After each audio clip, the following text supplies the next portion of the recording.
Hello, gentle listener, and welcome to another bit of my musings and wonderments from what's on my mind.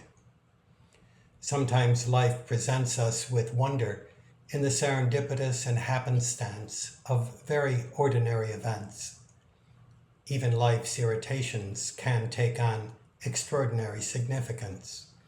Often, there is marvel and mystery embedded in the mundanity of life. The mundane holds a quiet magic, a comfort in its consistency.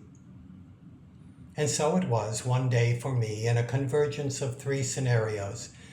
The first was the news feed for the day noting an unexplained extended power grid outage in Spain, Portugal, and southern France. The second that day was a trip to the bank with Linda, as we finalized the last bits of the separation of our finances.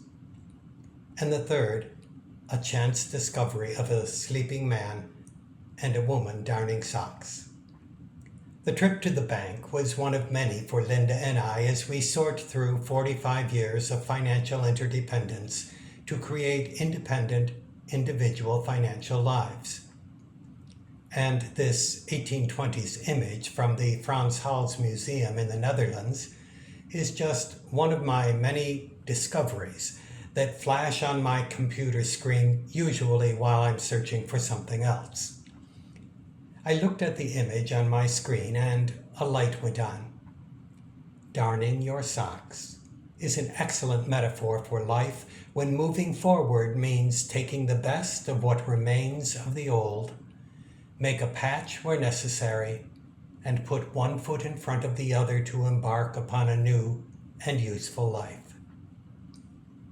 The widespread power outage, which lasted several hours and into the night in Portugal, Spain, and the south of France, exposed the vulnerability of social systems and the dependency we all have on this nearly invisible power that holds our lives together, running smoothly at its best, but exposing our vulnerabilities when it weakens or fails.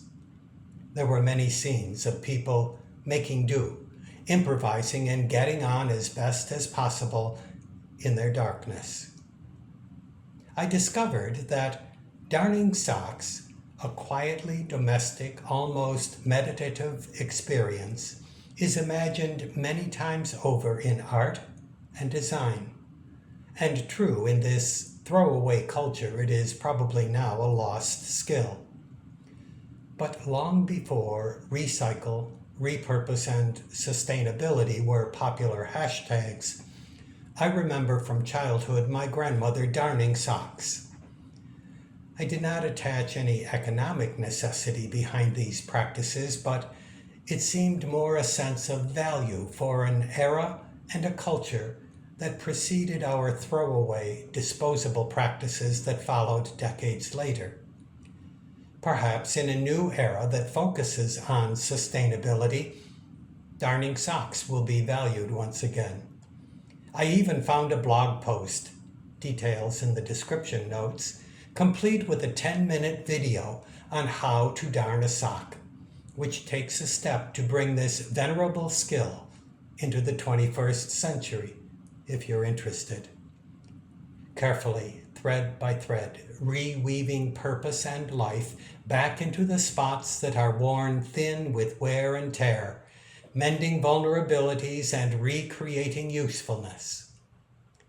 But perhaps your domestic skills are more like mine. I may never actually master the art of darning a sock. My skills in this area are limited to sewing on a button.